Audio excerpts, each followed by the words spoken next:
Hello.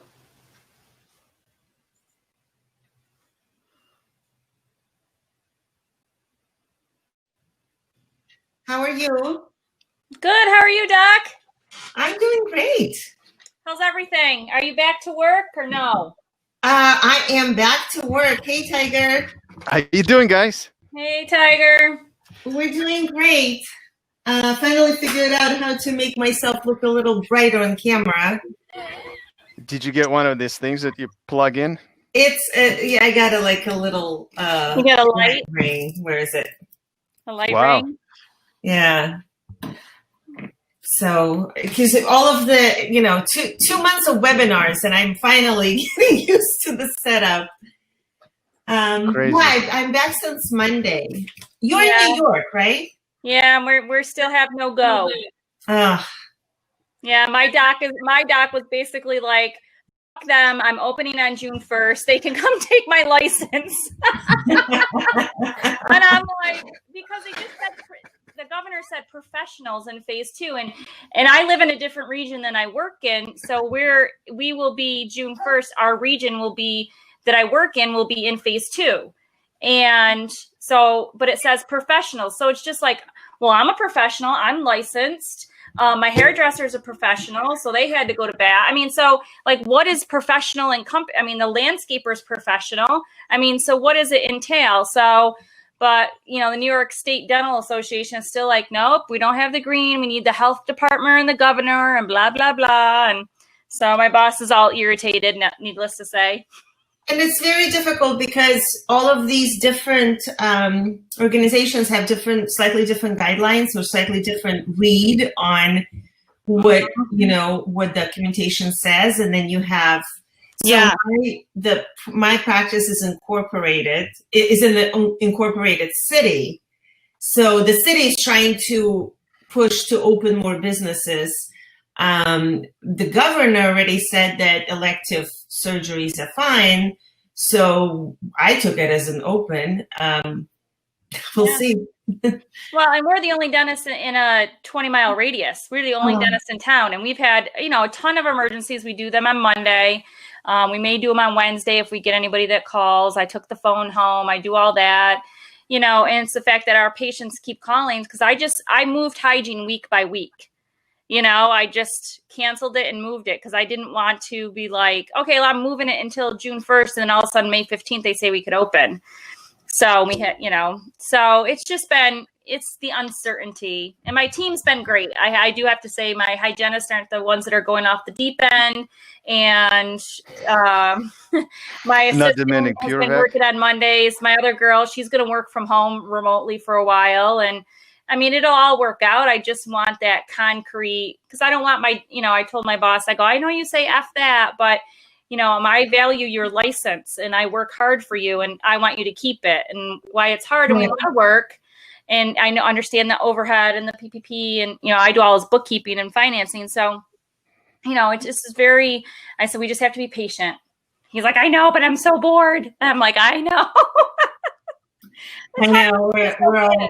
he has no kids. He has a girlfriend that lives in another city. So it's really, difficult for him to keep himself busy, I bet. So I said, take up a hobby. Get a girlfriend in this city. I don't know. That's right.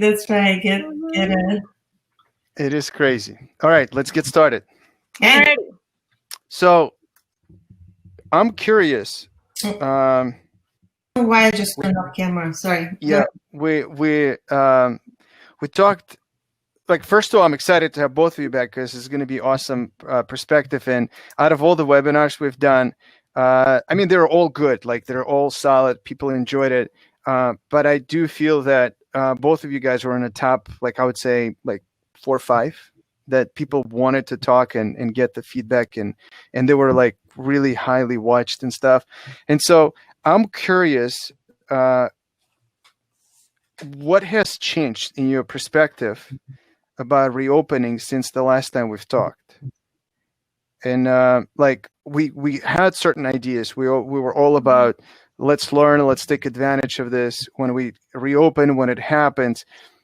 Is there anything that changed in your perspective of reopening since we last time talked in the webinar? You go first, Doc. I think so. So in my personal perspective is that I don't know necessarily that it has changed, but I'm more than convinced that as we go forward, we actually have some opportunities to improve our practices. And it's right now it's a very difficult time because we don't know what to expect. So my practice opened on Monday, and we're like almost we're full 4 days in, and we've made some changes, and I'm happy to talk about that. Just to, sort of tell everyone how we handled the opening.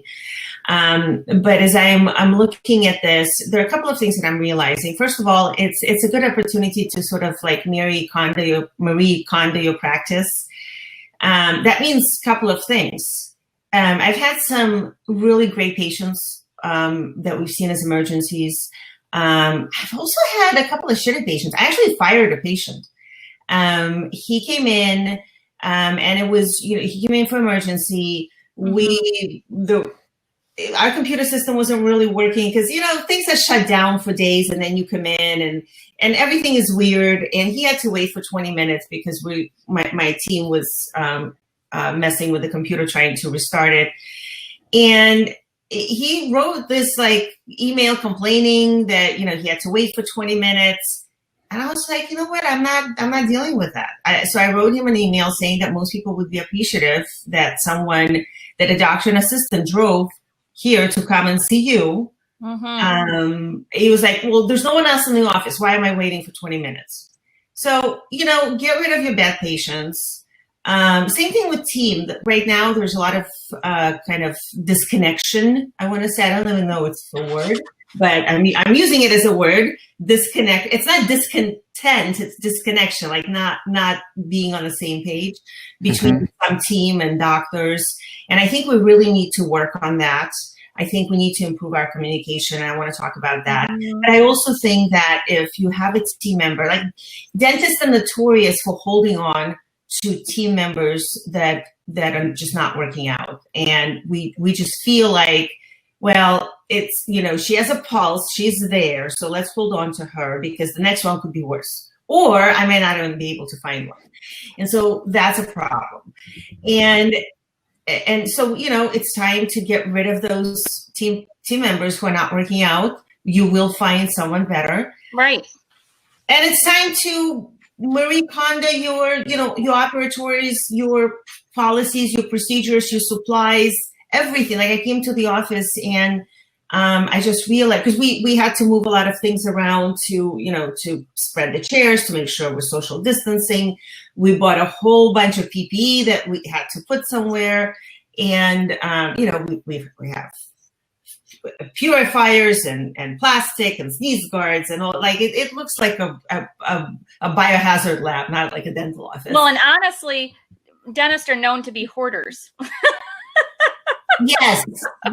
And so I've gone into practices and there's been stuff in there from like when the first original dentist had. I'm like, why are we keeping this, people?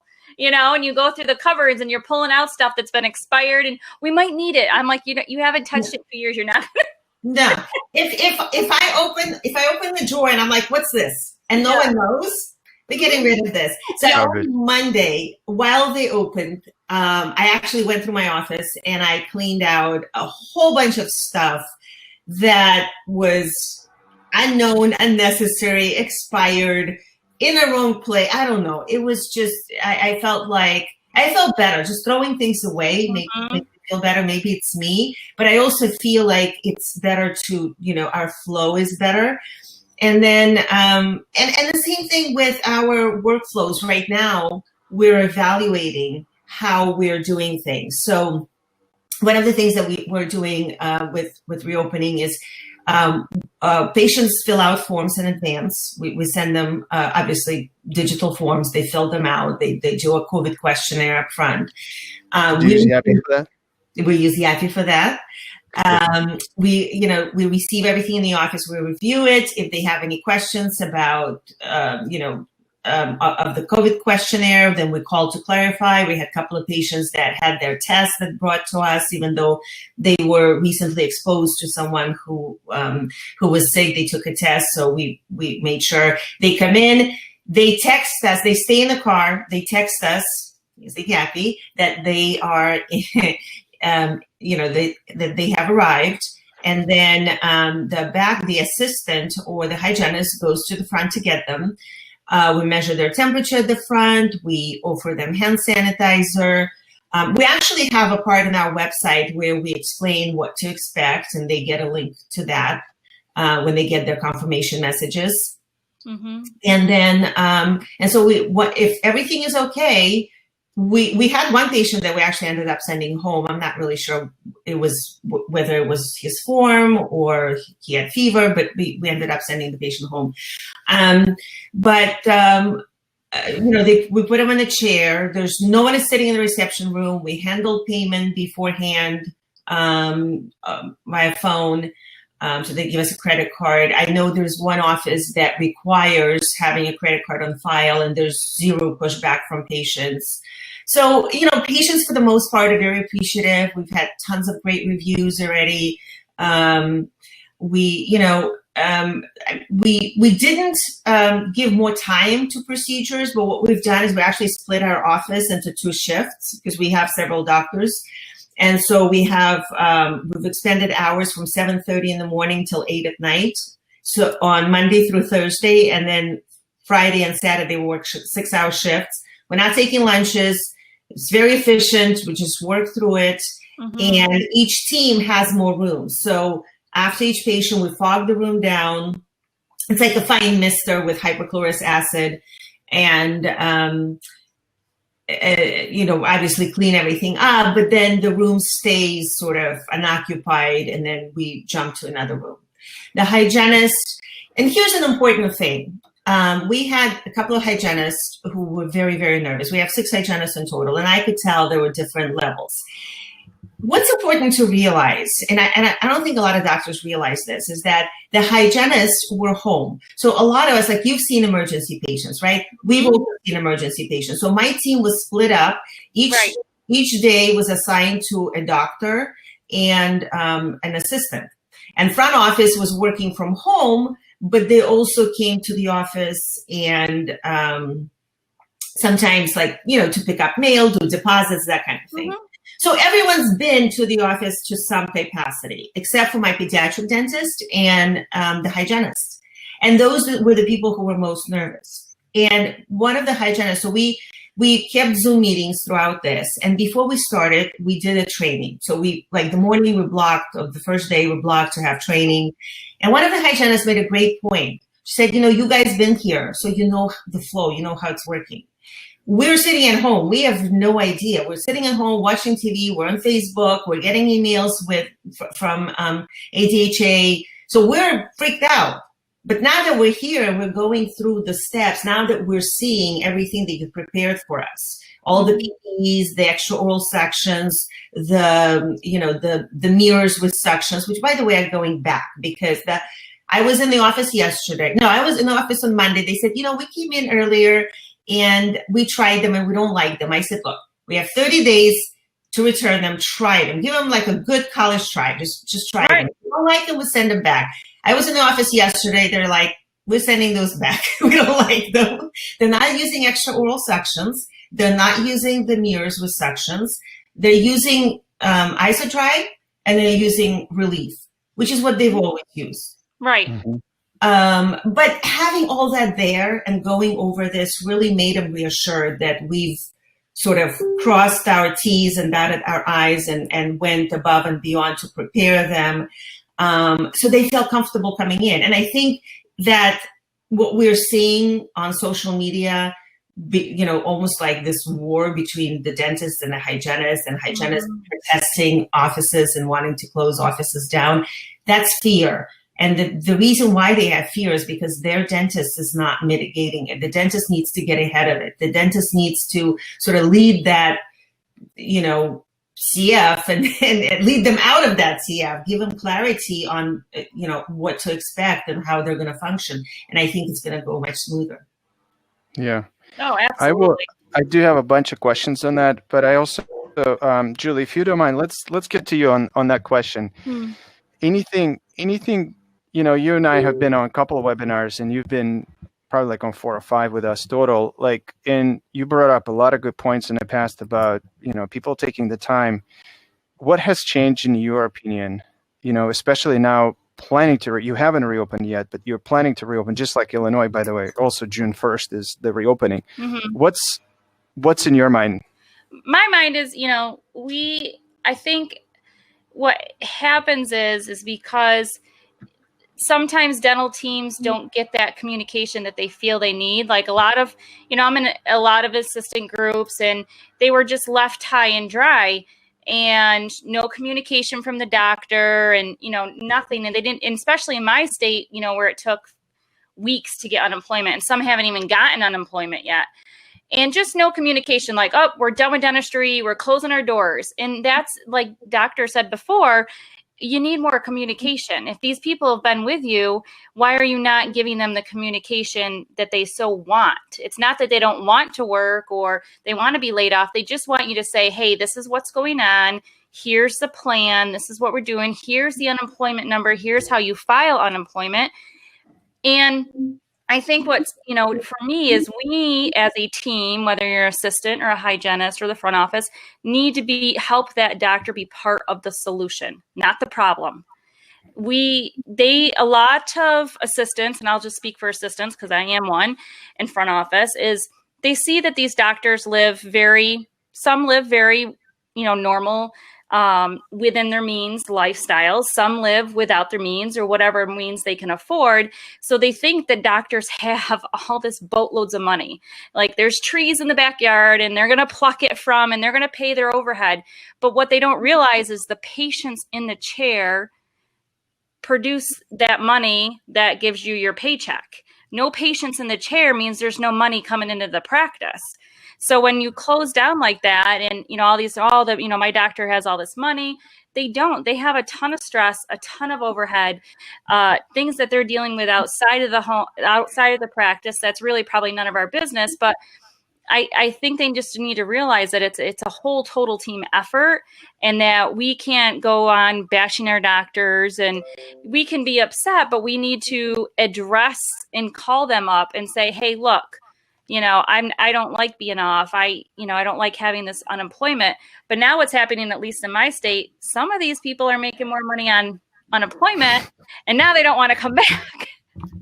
Yeah, I heard that too. So, and I had a webinar with an HR person that's, very familiar with New York state laws. And I, without short of saying, get your ass back to work if the doctor tells you, because you will lose your unemployment. You can't sit and make bank. I would like to sit and make bank, but that's not how life works. But so I think for me, it's more of our communication. We've been communication with our team.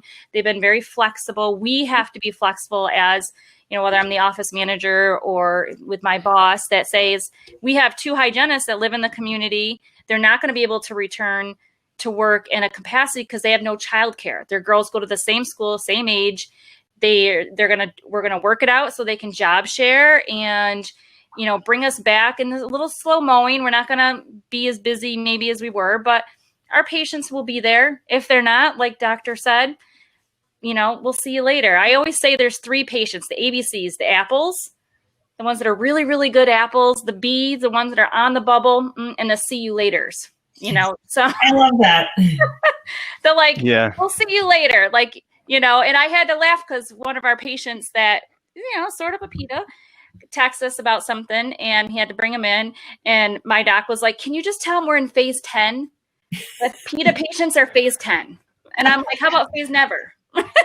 Yeah. But I just think we just have to find, as teams and as doctors, and you have to have a good communication. You really do. You really have to listen. And, whether your doctor's crying about the overhead, we understand, we get it. And, I think from one that's managed a business now, I see it. I see all the payroll. And when this happened, I was like, crap, how am I going to make all these bills? All right, how do I apply for that PPP loan? Let's get on that. I was just, let's do it. And he's like, oh, okay, whatever, and you just hang on, and, and it'll all It'll all work out. It's just making the right choices. And like doctor said, some people might not be back on your wagon or on your bus, whatever you want to call it. And that's fine. And I tell my assistants, you know, you make choices for you. You always do you, what's best for you, what's best for your family. And I said, if you return that office isn't the right one, or this career field isn't the right one, it's okay. Move on. I'd rather have you flip burgers and be happy at it than sit chairside and be miserable. You know? Yeah. And I think some people are not going to be coming back. You know, to me, you know, I feel like when someone goes to become a dental hygienist, they have to realize there's a certain risk involved. You're dealing with sick people, you're very close to them. And if they didn't realize it when they first got into this career, and they're realizing it now, and they're realizing, I don't want to take this chance anymore, that's okay. So we're gonna lose some people, and that's probably gonna make it better for those who are remaining. And that's one thing I've always said to my assistants is that whether you're licensed or not, because it's a different story with assistants, you have an ethical and moral obligation to know what you need to know to do your job effectively, efficiently, and in the safest manner. So if you've worked at a practice for the last 5 years and I always say it, half-assed shit, then that's your dilemma. You allowed it. You became complacent. Instead of standing up for what was right, now you want to cry hazard pay and I can't go back there because it's unsafe. Well, you allowed it to be that way. So how are you going to fix the problem moving forward? So I think a lot of that to me is a lot of offices that weren't doing things the way they probably should have been doing is now they're, instead of saying, okay, this is what we need to do and we're always going to continue to do, it's all, oh, I need hazard pay. I can't go back to hygiene. There's too many aerosols, blah, blah, blah, all that stuff. I just think, you know, we have to find solutions. Gina, why do you think communication is so difficult for doctors? Oh, gosh. First of all, I think that a lot of times people who are attracted to this profession are generally introverts. And so I think a lot of doctors prefer, like, they're done with their procedure and they just go to their office and they don't want to communicate with anyone. And I think part of it is also burnout because we don't, you know, when we build our offices, but we don't build systems in the offices. And everything is sort of done through us. Like we make all the decisions, we put out all the fires, we answer all the questions. And it's not because we like it this way. We don't know how to do it any other way. And we don't build the systems. We don't train our teams enough. Our teams are not trained at all. Like we get someone out of assisting school, we put them on the job. And if they're good, they sort of learn as they go. And if they're not good, then we complain about them, but we don't do anything about that. You know, we don't train them. That's terrible. There's very little training for assistants, almost none, like continuous education, right? And for a lot of these, you know, for the assistant, it's almost impossible to find a course that she can, you know, travel to or, you know, afford to pay because the pay is not very high, especially when the assistant is just starting out. So they sort of, you know, and the reason why it's hard for us to communicate is by the time we've talked to all the patients, by the time we answered all the questions, we're just exhausted. We just want to be quiet for a minute, like just, you know, shut the door to my office and leave me alone. I'm going on Facebook. I'm going to go into the, you know, find a shit group and you know, post some stuff. But and that's not the solution we want in life. No, it's a good group, but doesn't help, right? Like it helps relieve stress, but it doesn't help us run our offices. And we're just not proactive enough to create systems so that the team can run the office. And then we're terrible with feedback because we think that like the way we think about feedback is kind of backwards. Because, and I see it all the time. I see a dentist, you know, post maybe on Facebook like, oh, I gave her feedback and she got upset. Well, no, she didn't take it as a feedback. She took it as criticism because that's the only thing she ever heard from you. You know, feedback needs to be ongoing daily and it has to be positive and negative. I'm not talking about a feedback sandwich because that's just bullshit. the minute you say, like, how do we do feedback sandwich? Oh, you are a very good assistant, but, and when you say but, first of all, they know exactly what's coming. They're like, okay, this is, I'm getting a feedback sandwich. This is that part. The good, the bad, and the good. Yeah. Exactly. Or they only hear one part. Like they hear, I'm a good assistant, so whatever comes after that, it's like whatever. Or they don't hear the good part. So I'm not talking about that. I'm talking about daily positive reinforcement. And if you're constantly telling someone, okay, I like how you're doing this.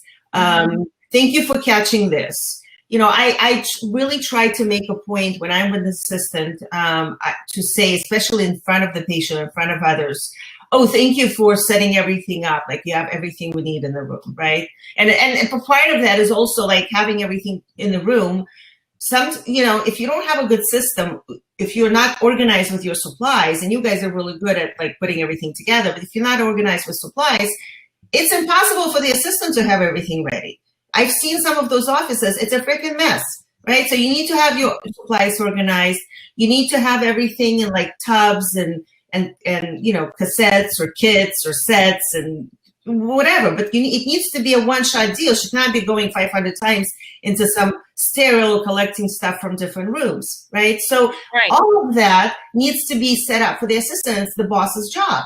But then you need to be ongoing with, oh, thank you for catching the phone on time, or thank you for taking that intraoral image. That looks great. So when you do have something critical to say, it's just part of the usual feedback. It's not something like, oh, whoa, now he's telling me this. I've been working here for the last 3 years, and this is the first time I hear something from him, and it's criticism. Now, that's not feedback. And so, and after this, we become like, well, I'm just not going to say anything because she took it the wrong way. But the reason she took it the wrong way, because that's the only thing she's ever heard from you. So we're just not, and again, I think part of it is our personality. Part of it is burnout and just not wanting to deal with things. And part of it because we've never learned this. I mean, how many courses do dentists take to learn endo and oral surgery and ortho and perio, like all of those courses? How much business courses do we take? How many communication courses do we take? We don't take any. And even if we do, it's about patient communication. It's not about communicating with your team. And that's critical. The team runs the office. My office is open. So this week, I spent maybe a total of, the first day when we opened, I was there for 6 hours because we did the training. Tuesday, I was not there. Wednesday, I was not there. Yesterday, I went there for like a couple of hours just to talk to everyone, get some feedback. I'm not in the office today, but we're having a Zoom meeting after work just to kind of sort of reflect on what happened. And that's important. Like we've been having Zoom meetings this entire time. Every week on Friday, we would get together as a whole team. And it's not just me talking at them, it's getting their perspective, their feedback. That's important. We need to listen. And even when we treat them, how do we treat and plan patients? We look at the x-rays, then we walk into the room, we tell patients what they need to have done. And then we say, okay, and now you're going to go to Debbie at the front, and Debbie's going to figure out how to make it affordable to you. First of all, half of it just went over the patient's head because we were speaking in some jargon, right? There is something that's called I think not like a patient amnesia, but like they literally forget. Patients in a stressful situation, people forget 80% of what they saw or heard, like in a car accident, right? Like you have a car accident, and then after that, you don't remember how it happened because that's how the human brain works. So they're in a stressful situation, they're nervous, the doctor talks to them in some sort of a jargon, they miss everything, they get to the front and they're like, do I really need to have that done? I don't remember him saying anything about that. That's how we communicate. Yeah, and the doctor gets pissed off that the patient didn't agree. He's like, I explain everything. Everything, exactly. That's the problem. I explain everything. She doesn't need a root canal. Yeah. And the patient is like, I don't know what happened. But again, and sometimes we have options, right? So we give patients all those different options. We confuse the shit out of them. They because they don't understand what we're talking about. They forgot half of what we told them. Right. And now they have to make a decision. And if you have too many options, it just confuses them. And the problem with all of that is that we're not listening to the patient. We're so used to talking at them and just vomiting our treatment plans on them. We're not listening. We're not asking them questions. Because if you ask them enough questions, they will treatment plan themselves, right? If you hear them, then you will, and I said hear, you ask them and then you have to hear. And they'll tell you what they need and how to treatment plan them. And if you tailor the treatment plan to what they want and need, they'll accept the treatment plan most likely. So you're going to knock off a lot of barriers there. But the same thing with the team. We're not listening to them. We're talking at them, and we're not setting expectations either. So they don't know what we envision. We hire Debbie. We sit her next to Susan. We expect that Susan is going to learn from Debbie by osmosis. And then we're upset when Susie is not doing the right thing. We just say, I need a productive schedule. Well, the schedule is not productive. Did you explain what a productive schedule means? Like, her idea of a productive schedule could be completely different. One patient, please. Sounds like Julie experienced that in the past. Well, everybody's production, I mean, Doc's production might be different than the next guy down the street. I mean, he might only want a couple patients and she might want 10 patients.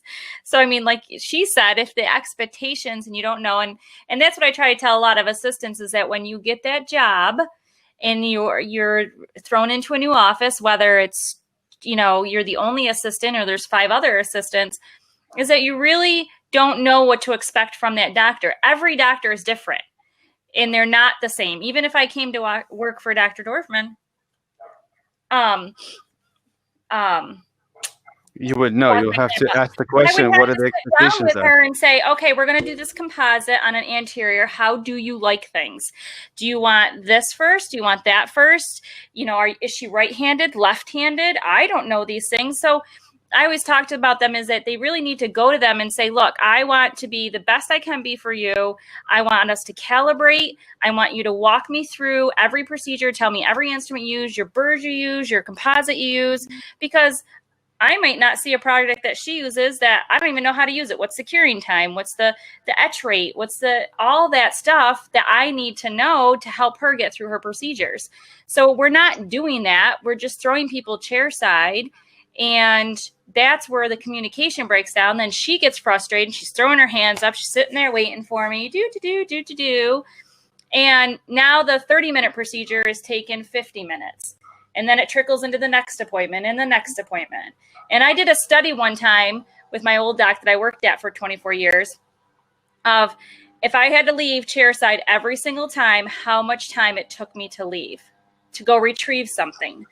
And the average was 5 to 7 minutes because you have to unglove everything. Then I had to go find the item. Then I had to reglove, reposition myself chairside, and then get that item. So if I did that 30 times, 10 times, that's 70 minutes. That's a whole crown prep. Yep. We could have had an extra crown prep in the schedule, but because I'm not prepared, because he's changing his mind, or we're just forgetting things because he's decided to add a burr that he didn't tell me. These things are important to a good, chairside team. So it's really important that doctors out there, when they onboard any type of team member, is they really need to walk them through the onboarding process of what their expectations, not just, I could spit for her and maybe retract and pass her stuff, but I like to know the whole process of why she does what she does. Is she chamfering? Is she, doing a box cut? Is she, right-handed or left-handed? So it's really important that the communication is there. And that's why team members and dentists get frustrated. They get frustrated with each other because there's no communication. Absolutely. Do you guys feel like, just very quick, Gina, like with this 2 months, like whatever, the April, May, do you think both sides took an advantage of like chilling down a bit and like really try to understand, like, wait a minute, why do I suck so much at communicating with my team? Or like, how can I make it easier for my doctor to communicate it better? Like, how, like, do you think like people had time for that, or this 2 months will be completely like wasted? Oh gosh, I think some people took advantage of it. I've seen that. I feel like some people also experience like death by a webinar. That's all they did. But I think that for a lot of people, it was actually a very stressful time. Worrying about their job, their practices, the kids at home, homeschooling. I think for most people, it should have been a relaxing time. Like I saw someone post a meme yesterday that said, like, we're going to come out of this. There are going to be 3 people, hunks, drunks, and chunks. Chunks. There you go. So like some people, and they call it hunks, drunks, or chunks. Right. So some people took or all 3, and they exercised, and they ate right, and they did all the right things. And some people ate and drank, And so, and I think the same thing with education. I've seen. So I interviewed Dr. Mona Patel. I forget I think she's in Wisconsin. Mm-hmm. And she really took that time to think about how her office operates and make some changes in her practice. She reworked her insurances. She reworked her procedures. She did daily trainings with her team. Like she really, she was on it. And so if you listen to my I said webinar with her. She was on my podcast. I don't have a webinar. So she really she took me through the process of what she was doing. And that's excellent. If someone did that, I admire them. But if someone didn't, it's, so I had 2 kids at home. My kids are a little older, but it's just like, it's too many people at home. My husband is at home. I'm at home, 2 dogs, a gardener comes, and it's like, it's just, yeah, it's, and I don't have the housekeeper right now. So all the, I think for a lot of people, this was just a really stressful and difficult time, and they were overworked and didn't do anything. But now as we go back, this is the time we're going to be busy. So my prediction is, and I'm obviously no one knows what to expect, but I'm thinking that right now the office is actually very busy. We're full. People are keeping appointments, I think, because a lot of people are home. A lot of people have some pent up need. They've been waiting for a long time. We have a lot of patients to pull from because we already had hygiene on the schedule for this time, but we also had 2 months of patients who would have been, seen that we're bringing back right now. So we're very busy. But I do think that we're headed for some economically difficult times. And I think that a lot of patients are going to be choosing not to do some elective procedures. And so I think that's going to be an opportunity for us and it's all going to come back. If everything comes back, we're going to be fine.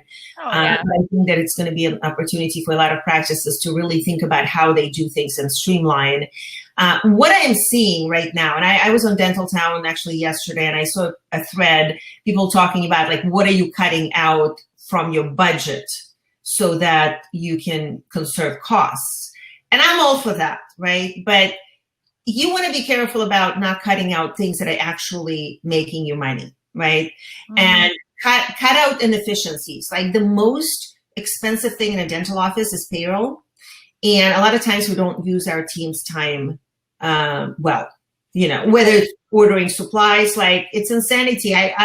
One of the things that I actually did is I threw out some of the catalogs, supply catalogs we had in our office. I don't know why we have catalogs. Everything is online and Zen Supplies, right?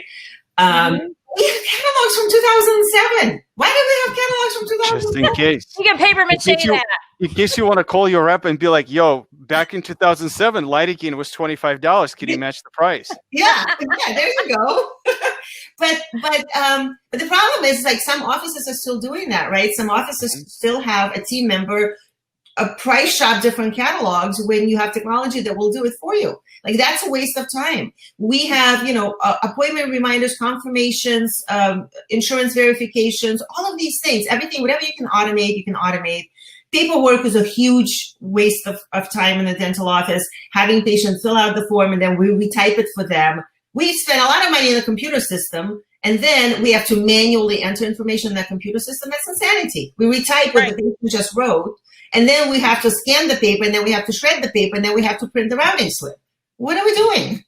That's the kind of stuff that we need to cut out. One of the things that I got rid of in my office, and that's not necessarily going to save you money, but it's just a good example, is I cut out the sign-in sheet.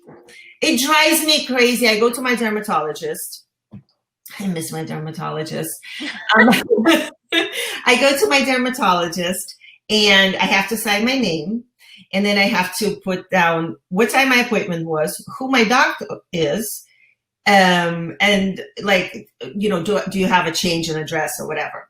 Why am I writing the time of my appointment and what time I arrived? It's in this system. They know what time my appointment is. Why am I writing this down? That's insanity. Yeah. And then she has to peel off the sticker because it's HIPAA compliant. Right. Yeah. What does she do with this sticker? Does she roll it into a little ball? Because it's sticky on the other side, right? What does she do with that sticker? Does she stick it on something? You can't shred it because it'll get stuck in the shredder. So how is it HIPAA compliant if you have to throw it away without shredding it? The name and the information is there. Like, that's insanity. What are we doing with that? So we, eliminate, and this is just one example, but when you go to your office, you will find so many things that are absolutely unnecessary and wasteful, like the example that you gave with going back for supplies. And then we think, oh, she's incompetent. She keeps forgetting things. Well, in a dental operatory, when you're doing a crown prep, you literally need, like when I go to dermatologists, what do they need? A Botox syringe and a gauze, right? Like that's all they need. When you go to a dentist to do a crown prep, you literally need like 96 things in the room. Who can remember 96 things? And then doctors, they love their burrs. So they have like a gazillion of burrs. I was an assistant. I was an assistant for 2 weeks. I was the worst assistant. I was surprised they kept me for that long. I couldn't remember all the burrs. Who can remember all the, I was the one who kept going. I once suctioned the wig off a patient. So I was like really bad. But I was also, no one trained me. I just kind of did what I could. Instead of doing this, why not have set, like in my office, we have, so an assistant goes in, she has a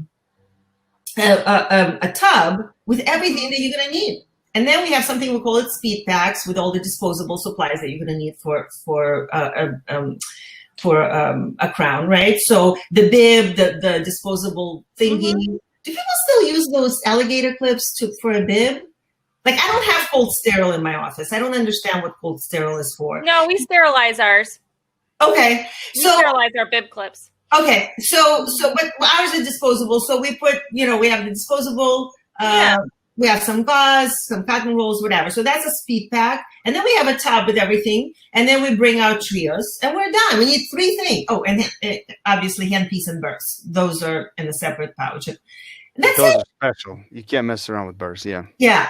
And even with the burrs, I have multiple doctors in the practice. We set up each burr block and we sat down and we said, okay, let's agree on the burrs. We're not doing Dr. A's burrs or Dr. B's burrs. We agree on the burrs. Mm-hmm. The burrs. And then we also have like a sample burr block in the sterilization on the wall so that whoever comes in, like they know how the burrs go. So if a burr goes missing or if we need to replace a burr, it goes in there. Right. Like that's how, like this saves so much time. And so when I'm thinking about going back to the practices now, I'm not thinking like, oh, I'm going to cancel my whatever, subscription for a service that was actually making me money or saving me time. I'm not thinking about that. I am thinking I'm going to become a lot more efficient. I'm going to cut out all of the wasteful time so that when I'm working on a patient, I can actually work on a patient. And one of the nice things is that because we're now social distancing, we actually spread the schedule. We're not seeing like multiple patients at the same time. And it's actually faster. Like when you sit down and you get a thing done, and then you go to another room and you get that thing done, you can do it quicker, you can do it better, and you're not stressed out. So again, think about the workflow, think about how you treat each patient. Make sure, cancellations, appointments, missed appointments. That's a huge time waster. Train your team to fill those appointments. People will break appointments. You're not gonna, there's always someone who's selling a course that's telling you, okay, this is what you do to never have a broken appointment. And when you actually listen to it, they'll be like, just turn off your voicemail. And they'll never cancel because they can't cancel if there's no voice. They'll just no show. This is stupid advice. Don't do that. People will cancel.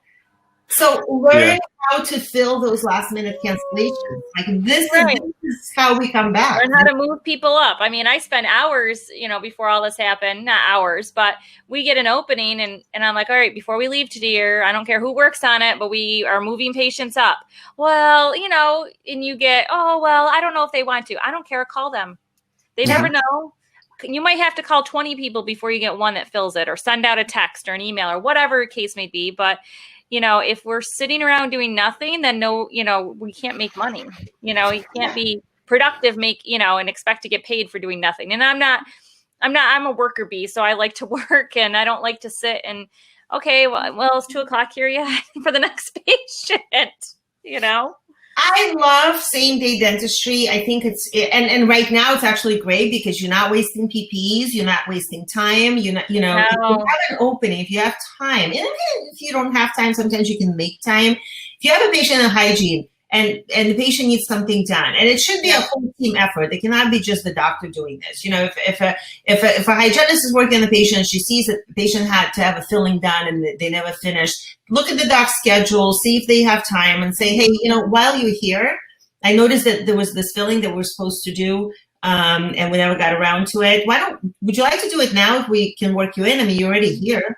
And patients say yes all the time because they're literally already there. They might as well. And then you're not cleaning the chair again. You're not. You mean while they're in the hygiene? Yes. That requires a couple things that hopefully people took advantage of while they were not seeing patient, is making every treatment room look the same. I love this. I cannot stand it's my room. Like every hygienist has a room and they have like a cat clock in it or something like that's like their thing. And this doesn't make sense. It's such an inefficient way of doing things. All of my rooms are the same. And we just moved to another room. And it's great for the hygienist too, because a lot of times, like if a hygienist is always worried about running behind, which I absolutely get. But in my office, that's not an issue because if you're running behind, the assistant will get your patient, put the patient in a chair, maybe take the x-rays for you. And it works. But when you start getting into like, oh, this is my room, then you shoot yourself in the foot because now you can't do same day dentistry because you got to move the patient. Now the hygienist is running behind, and like all of a sudden, something as simple as that becomes a barrier. So we don't have anything in the room besides like the general anesthetics, whatever, like whatever supplies they use for every procedure. And every procedure is set up. Every room is set up the same. We have a Cavitron in every single room. We've been really judicious about using Cavitron in this week. Just to they've only used it when they absolutely had to. And I'm hoping, like, I can't wait for the Cavitron to come back. I think this is like, I think the phone and the Cavitron are like the most important instruments. Julie, what's your take on it? Like, I mean, we've covered a lot of things. Well, we're going to, like she said, the same day dentistry, I sent out a letter to our patients letting them know what to expect. And we have a lot of elderly patients and farmers. So I have like 700 envelopes and letters to send out this weekend. And I'm going to hire my 15-year-old to do it, help me. And we're going to focus on a lot of same day dentistry because why they're there, and when it's in the PPE, we got to wear our PPE and stuff like that, and the doctor's got to put that on to go into that room. Why not conserve it? And if they have treatment, we'll just work them in. So he has an assistant, and I'm kind of like technically the financial business manager, but I'm also the assistant that I just all day long when I'm there 3 days a week, because we're only open 3 days a week. I just move through hygiene. I move through his office. I do the sterilization and I work up front and help Cassie out. I just kind of keep the flow. So we're going to do a lot of that. We are going to have, because we're a really tiny office, like our office is really tiny. Cassie will work from home because all her stuff that she does, answering the phone. I mean, I have our little office phone. She can do that from home. I can set her up remotely. She can walk out the patient. She can submit the insurance. She can call the insurance. She can do all the billing. She can run over in town because she lives in town. She can pick up the mail. So all these things we're going to put into place. And, I'll do all the checking in. I made a little flow chart for patients to let them know this is how it's going to be when they come. And, we're going to have just one hygienist at a time right now in the office, and they'll job share maybe 2 on Thursdays if he's not working. But, you just have to make it work. And when she was talking about like what have people been doing when they're off, and, a lot of, I feel like a lot of assistants have been doing a little bit of both, a little bit of education, a little bit of taking them some time for themselves. But really what I try to tell them, if you have thought about, reflect on your position in your practice, and if there's things you wanted to know better or do better, it's up to you to learn them and figure out how to understand them more. The doctor doesn't know what you don't know if you don't tell them or ask them. So it really is important that you take and reflect and take hold of your own career. It's your career, not anybody else's. And you can either make it or break it. So you really have to just really focus on what you want to know more. I hate root canals. I hate them. I do not want to do them. I refuse to chair side assist with them. They're the most boring things I've ever done. So I would not go work in an endo office, And if you're working if you don't like the practice, but you like dentistry, there's 6 other specialties you can work in. There's tons of things to do in dentistry that you kind of don't have to be stuck and complacent. I love general because we do a little bit of everything. Ortho's okay, but I really like the general because you can do everything. You can do endo, you can do ortho. So if you don't know something, like you stink at taking impressions, well, now's the time that you could have practiced or watched videos or, talked with your doctor, say, hey, I made a list of 10 things that I think I kind of suck at and I want to improve on before we come back. What should I do? Where are videos? There's a ton of free information out there. Ton of YouTube videos. That's how I became a mask snub in the last week. I don't know everything about the masks. Including fit tests, where do you get it, and all of it. I'll fly to Chicago and give you a fit test. Cool. I'm buying the actual kits. Yeah, I just got mine. But so I always think, it's your career, even like with your hygienist or front office, they're like, oh, I just answer the phones. It's yours to embrace. There's so much you can learn and do. You just don't have to be stagnant. That's what I think, obviously when middle of March, end of March, beginning of April, there were a lot of people. Well, some people will chill, some people will do work and this and that. Somebody came out and said, if you leave this thing without a side hustle or this or that, you just wasted your time. And on top of it, you just never had motivation and organization. I was on that bandwagon too for a week. And then I realized, not everybody's equipped that way, right? So some people get stressed differently, right? So, but I think to me was one thing that's important is I know for sure if Julie, for example, you would work with Dr. Gina, you would come to the office and you're like, Dr. Gina, we're opening up on Monday. You're like, yep. So before opening, I know exactly what we need. And here's the checklist. We need to have this. We need to have this. I watched this webinar. I took this respiratory test. I passed it. It's a 2-hour, done, completed. And it only would take 1 day. Dr. Gina, how would you react to that? I would be so impressed. And I have team members who are like that. Mm-hmm. And I have team members who are sort of waiting for more direction. And I think that as a dentist, it's very important to sort of know who your team members are and, take advantage of that. A friend of mine, Dr. Josh Austin, wrote an article kind of trying to put this strained relationship between dentists and hygienists. And in his article, he said, look, dentists, really try to get everything that your team needs. But if you can't get it, and I know a lot of dentists cannot get things. It was like buying N95 masks was like buying drugs on the street. Not that I drugs on the street, but like you live in LA. Botox. We would buy Botox on the street. Right about now. Right. So you're like you have to you have to know people who can get you the stuff, and then you pay like inflated rate for it. So if you just be part of Zen.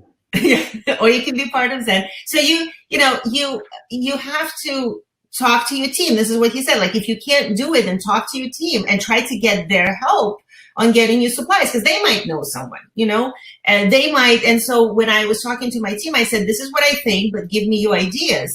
And I've had some of my team members, like, for example, one of the hygienists said, why don't we use, I forget what it's called. It's like a mouth rinse by Colgate to pre-rinse patients.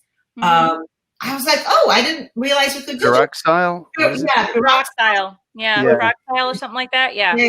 So I didn't know that because I knew that the stuff that we normally use for period is not effective.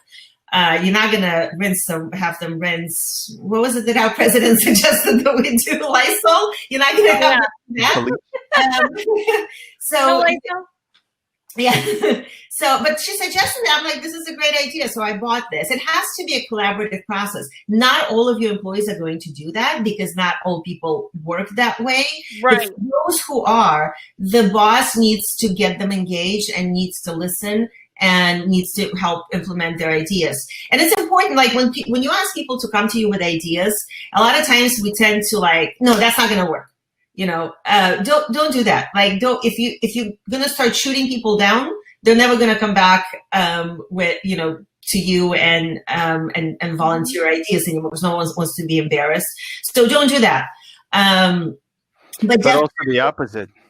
Yeah, exactly. A lot of people will say like, "Wow, it's such a great idea. Let me think about it," and they never do anything about it. Yeah, don't be honest. Don't do that either. So kind of like, I did do it once. I have to admit. So one of my hygienists said, ADHA recommends that we expand Profis to 90 minutes. And I didn't even think about it for a second. I said, and I recommend that you drop your membership with ADHA. So maybe don't do that. It's a lot. My grandmother used to say, if you're still complaining, you're not changing, which means, if you're still complaining about the same old thing, you haven't come up with a solution yet to change. And that, come to me, she always used to say, come to me with a solution before you start complaining about it. So I'm a big problem solver. I solve my things. But like you said, Tiger, people will choose to take this time. Myself, I launched a candle line and I've been doing a lot of painting. And cabinet.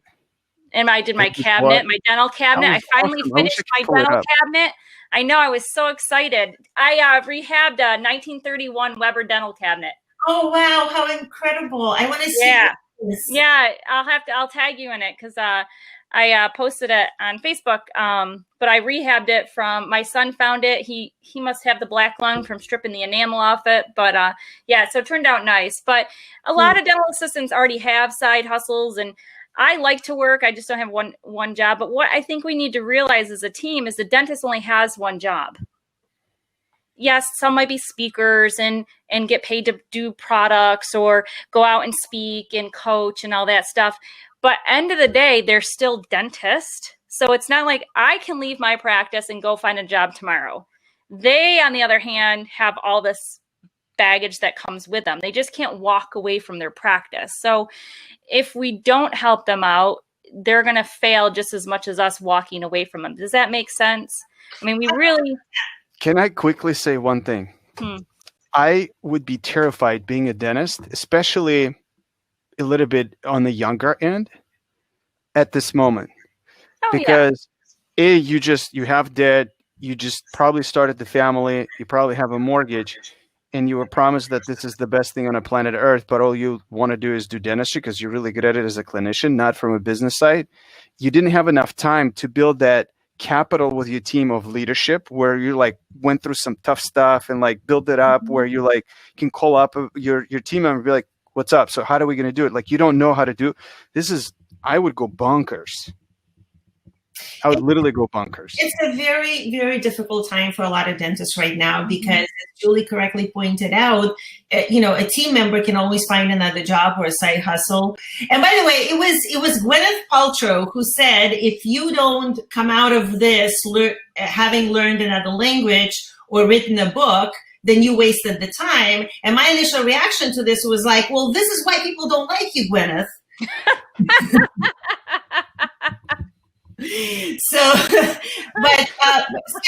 obviously people take stress differently, but last time I checked, I didn't have her bankroll. So, yeah. I mean, Exactly. So you have the means to write a book. Heck, she probably has somebody that writes the book for her and then slaps her name on it. No doubt. But oh wow, look at that. Oh, this is incredible. That is so cool, Julie. What? Oh, my dental cabinet? Yeah. Oh, wow, look at that. I would buy it, but you said it's not for sale. No, unfortunately, my son found it. He's known it for years. I've been looking for one for years because I really like all the old dental stuff. I'm a nerd about it. And he found it at an antique store for $60, and it was really, kind of run down, and they wanted 60, but it had lots of gold crowns inside of it. So I got some money back. So he spent a lot of hours himself stripping the enamel paint because it's mahogany underneath. But when they converted to all the infection control, the wood is porous. So they enamelized it with white enamel. So I had to strip it down. So now this time we got it finished, and then I put a transfer on the front of it. And now it's my craft. It holds all my Cricut stuff and all my crafting supplies and my paints and stuff for all the furniture. And I just finished a piece today, so I'm excited. So that is so cool. Yeah. This is really incredible. And this is like, what's on the front of it? So they're called Iron Orchid Designs, and it's a transfer. So it's a really paper thin decal. They have a ton of models. And you pull it and you rub it on with a credit card. So it's like a decal, but then it looks like paint. It looks like you hand painted it after you apply it. Yeah, that's what it looks like. It's very neat. Yeah, so when he gets his first home, I'll bring it to his house and he can have it because the thing weighs about 90 pounds. Oh, wow. We had to rebuild a lot of it. We put lights in, a new shelf, but all the glass is original. All the knobs are original. Everything was original except for there's a couple missing parts that we rebuilt. But other than that, yeah, we were pretty pleased with it. Pretty pleased. That is really cool. That is so cool. That's very, very, very neat. It would be nice to have that in the office, kind of like a conversation piece. Oh, I know. Our office wasn't so small, and we didn't have that coffee station there. I'm like, we could bring this here. Yeah. What is your take, guys, on insurance? Like, I got a quote from somebody who asked me to keep their name out. So I talked about the PPE, and we've brought a really good speakers on PPE and the cost of it and all that, and the requirement. And I know there's OSHA and CDC guidelines and all these things, but at the same time, we know like paying $5 for an N95 and replacing it, at the end of the day, it's kind of expensive. So I know some people will, and including myself, I rolled my eyes a little bit and said, paying $6, luckily, if you're lucky for a gown, it's out of control. And so I asked about like insurance, and one of the questions I have for you guys, like, what's your take on insurance? And I'll read you this quote very quick. And I asked if it's ever going to get reimbursed. So they said, I think you had asked about the code. Some insurance companies accept PPE. So here's what an expert says. The ADA says use insurance code D1999 unspecified preventative procedure by report. That last part, by report, means it requires a narrative, not some long form letter, rather a concise medical necessity written Twitter style to fit into the box 35 remarks of the standard claim form. What's your take? Go ahead, Doc. You first. Okay. So my take is, first of all, I think that I was actually in one of mom groups yesterday on Facebook, and that like one that I haven't been kicked out of yet. I get kicked out all the time because I'm pro-vaccination, and mom groups don't tolerate that well. So I give advice, and then they ask for advice, I give advice, and then I get kicked out. And I don't know. So I have to see if I'm still in that group yesterday because I also posted. But so the question was, my dentist charges $30 for the PPE. Like, is it normal? Is it outrageous? I think $30 is a lot, to be honest with you. But and my office is not charging right now because I don't want that backlash from patients. But it was interesting to read the comments from people, and a lot of some people said, "Oh yeah, we absolutely, I will pay it. I get it. Like it's hard, And then at the same time, some people were like, after that, find yourself a new dentist. And it was so interesting. One dentist, and I absolutely hate this, one dentist wrote, "Oh, you need to find yourself another dentist. I don't charge for it. Here's my number. Call me." And I'm like, that's just not cool. That not like, we don't eat each other. We're humans. We're professionals. We don't eat our young and our peers. So, but so I wrote to them. I said, a lot of insurances won't. And someone actually said, shouldn't insurance cover this? And I wrote that, some insurances actually do cover it. We heard that a couple of deltas, state deltas, I think it was maybe Oregon and Wisconsin. I might be wrong. I'm not sure what one. Yeah, they're actually increasing the fees slightly. Then there are a couple of deltas that were sending a bulk check to sort of an estimated, so like you typically see that many patients in this time period. So here's a reimbursement for some PPEs. I heard that United Concordia will cover the D199 code. If you're in network with them. If you're in a network, exactly, which I'm not. And I mean, I think it's first of all, like if you're in network with them, I'm sorry, like I don't know how you're making it. I'm in network with a lot of insurances. I'm not like me too. United Concordia.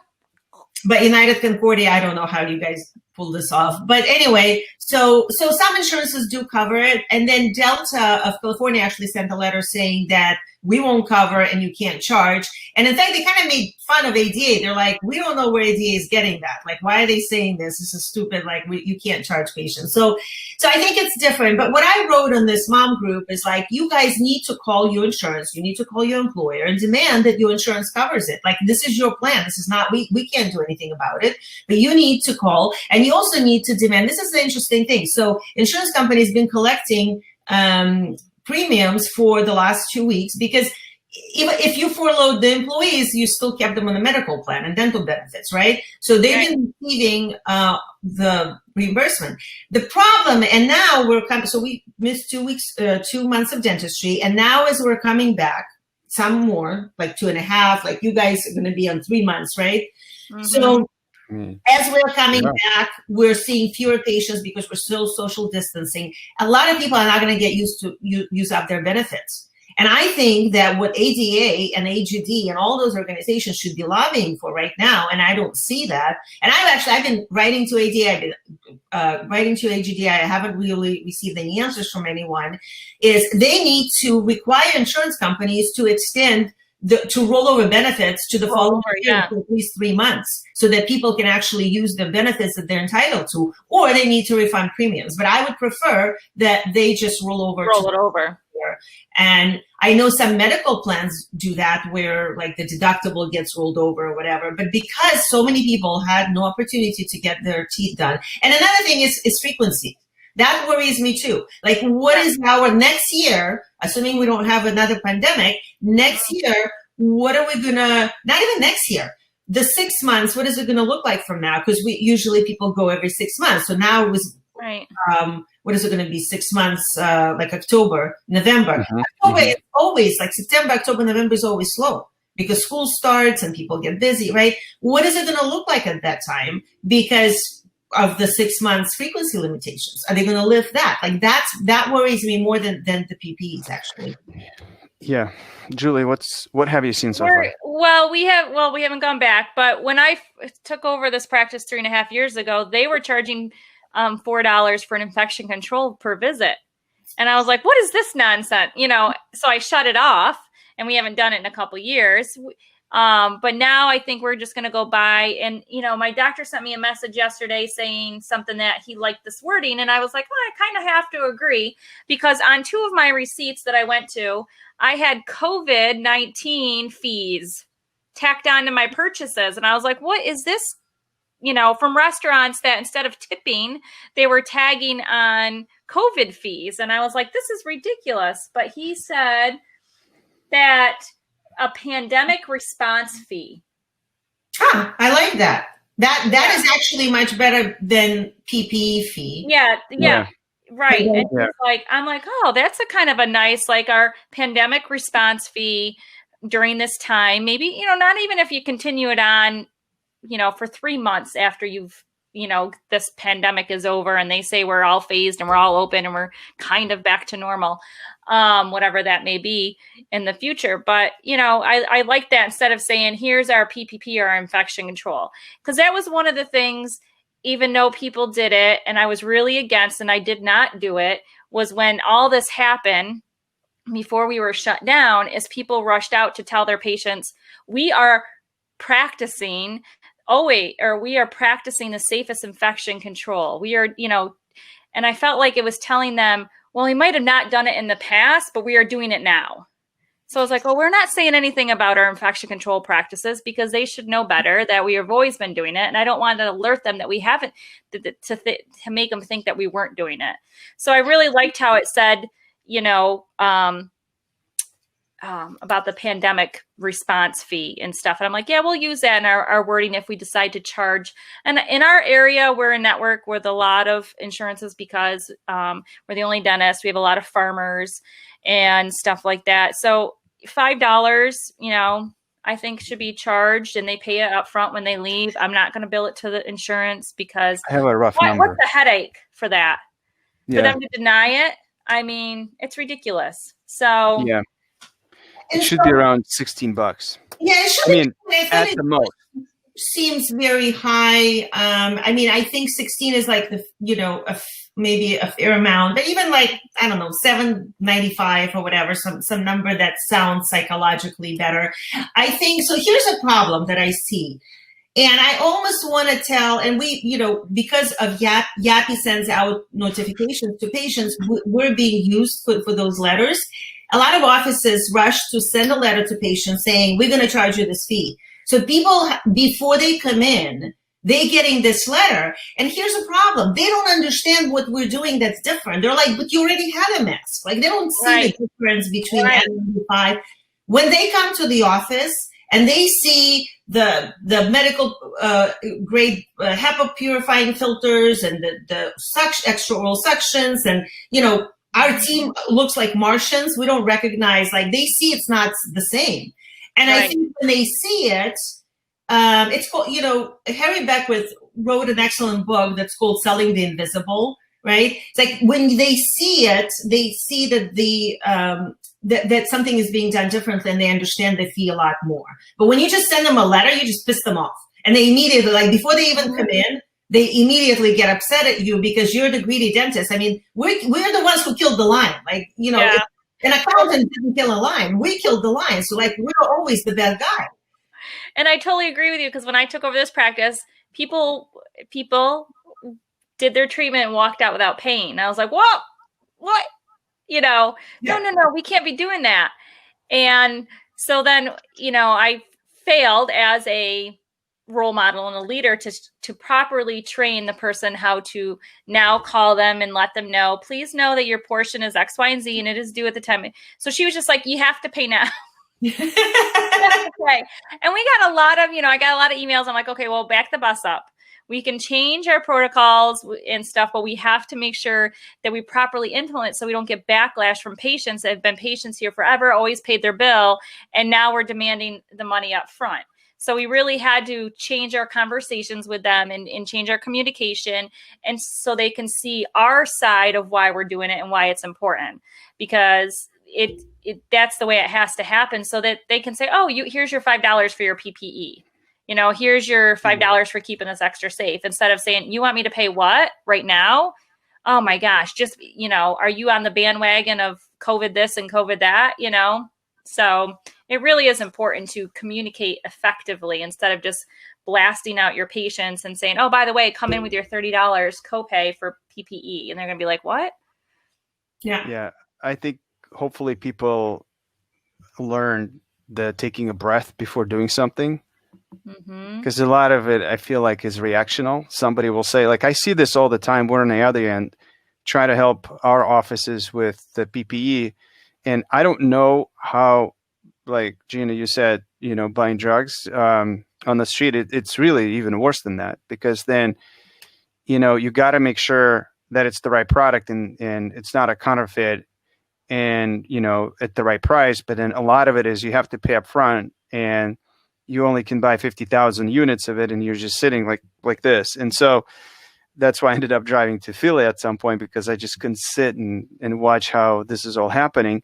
And so I just feel that a lot of times people are irrational about really important things. And the most important things are I guess it's just the communication to your patients and to your team. Like, I feel like a lot of it you can take a breath before you do something. Like you can buy your mask right away. It's not going to kill you. Like, even if it's a $10 for an N95, you buy one and you're fine. Then you'll find one for $5. But like sending a wrong email or telling something to the team that's going to send the wrong message, it's really difficult to undo the damage. Yeah, you're absolutely right. It's very reactional. Our phones, like if you call my company right now, it's going to be impossible to get through. And a lot of people really do need, as they're reopening, they need to change their reminders, they need to change their online scheduling, or, they need to change forms, they need a COVID form. But you're right, a lot of it is reactions. Like, I need a form, and then I need this. We're not going to use that. I'm like, do you ever think to yourself and you're like, where have you been in April? Exactly.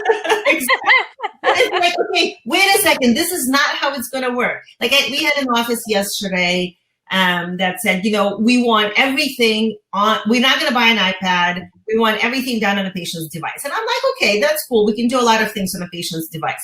But what are you going to do? Like, okay, so you have a patient in a chair. Now you want to do some same-day dentistry, which I think is very valuable. So now the patient has to get up, get their device from the phone. You have to send the link. Then it's already not practical. But what if her phone is not charged, or she doesn't have reception, or there's so many. Or how are you going to disinfect your patient's phone? Yeah, like you're gonna like iPad, you wipe it up and it's your iPad. Yeah, so it's in the case like there's iPads are actually very easy to clean. You just wipe them with 70% alcohol and it's fine.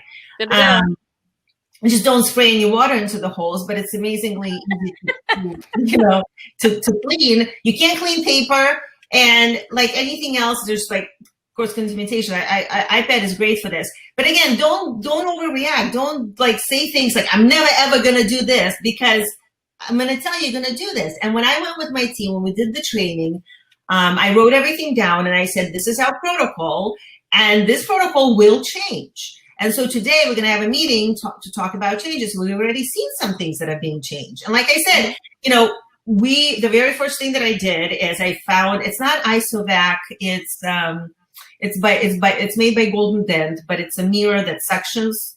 And so they got it and they're like, no, I don't like it. But now we're sending it back. So make sure if you buy something that's different, I see a lot of people getting those extra oral suctions. We actually MacGyvered ours. So our cost was like under $100 per unit. We got like a robotic arm, not a robot, but it's like an arm to hold photography equipment. And we put a funnel at the end of it and goes into second HV. So we made this, but they're not using it because it's on the way. So you're going to spend $2,000-$3,000 on those extra oral units. And if your team is not going to, because you overreacted, you bought one for every room, and if your team is not going to be using it, that's going to be a lot of waste. So just, try things, but be prepared to be flexible and make changes, and don't over communicate. I think, we talked about the importance of communication, but I think sometimes that's the other side is, you communicate something before you thought through. So don't do that. Yeah. That's a good departing point, because we're already taking a lot of time. I want to be respectful to your time, guys. No problem. Anything else would you add? As we know, a lot of offices reopening. And I feel like a lot of it is also noise. Like the PPE will settle down. This will settle down. I don't think looking in 5-year perspective, it's going to be that much important. But what do you think would be important? Like what in the next month when you're reopening, what are the things that will be something that we need to be more careful about?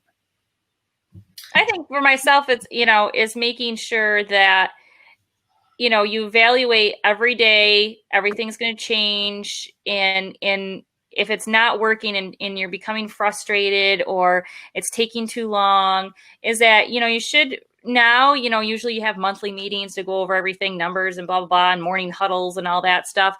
But right now, you maybe just take a reopening meeting every week and say, okay, we're going to block this hour or two and reevaluate our processes. look at the new CDC guidelines, because things will keep changing and changing and changing, and just making sure that everybody understands. Do they have any questions, many more suggestions and stuff like that, to make sure that you're really got your practice where you want it, because you don't want to, at the end of the day, leave and go home and open up a bottle of wine because it's so stressful, or not want to go back to work the next day because it's such a headache, so you really want to make sure you're honing those practices at the best you can, because not all these systems you put into place are all going to fall into place in one fell swoop. You're going to be running around with your head cut off, and you're going to forget to put your mask on or forget to put your face shield on because you're not used to it. You're not used to all that extra, and the doctor not wearing a lab coat, I'm going to, lab coat, So these are all things are new routine. And it usually takes, as they say, 21 days to change everything. It's really just communication and just making sure that it's going to work for you and your office and your team. So that's an excellent message. I was going to say exactly the same thing, actually. And it's funny, you mentioned the mask, forgetting the mask. My husband is known for forgetting his wallet or losing his wallet. So he's like, I used to come to the store and go, oh, shoot, I forgot my wallet. And now I come to the store and I'm like, shoot, I forgot my mask. But I was going to say exactly the same thing. Weekly meetings. You got to have weekly meetings. You got to recalibrate. You got to evaluate all of the processes. This is going to be critical. Communication, calibration, and reworking your workflow. That's what you got. Those are the things that you got to focus on. That's awesome. If you guys don't mind, I wanted to add one thing that I've seen is when you come back, not all the team members probably would be in the same mental state. And so taking it easier with demands and asks, and everybody's stressed. And so just being a little bit easier and more taking the stoic approach to, going in a little bit higher in your leadership patience to help. And it probably affects everybody, all the team members, and not react if the doctor says something, because they've been through a lot during this time. And so I think a little bit more patience would be nice. 100%. That's excellent. Yeah. Awesome. Well, we have 3 days coming up, Saturday, Sunday, Monday, to kind of relax after this whole thing and reflect, maybe. I don't know. But I do appreciate your time. These were excellent points and excellent feedback. And I love the perspective that we had today. This a little bit between, going the doctor standpoint and assistant standpoint. We talked a little bit about the hygiene, but I think we're all on this together as a team. So that was a really awesome discussion. Yeah. Great. And then when I move to California, I'm going to come work for you, Doc. Please do. I've never been, but I'll get there. That's awesome. Thank you all so much. No, you don't want to move here. The weather's not that great. Yeah. Well, thanks for having us on, Tiger. I appreciate it. Thanks for spreading our message. Of course. Yep. Thank you so much. And enjoy the rest of the day and enjoy the weekend. Yes, Thank you you. too. Bye, Doc. Take care. Bye. Thank you all. Bye. Yeah. Thank you, Julie. Thank you, Gina. Thank you.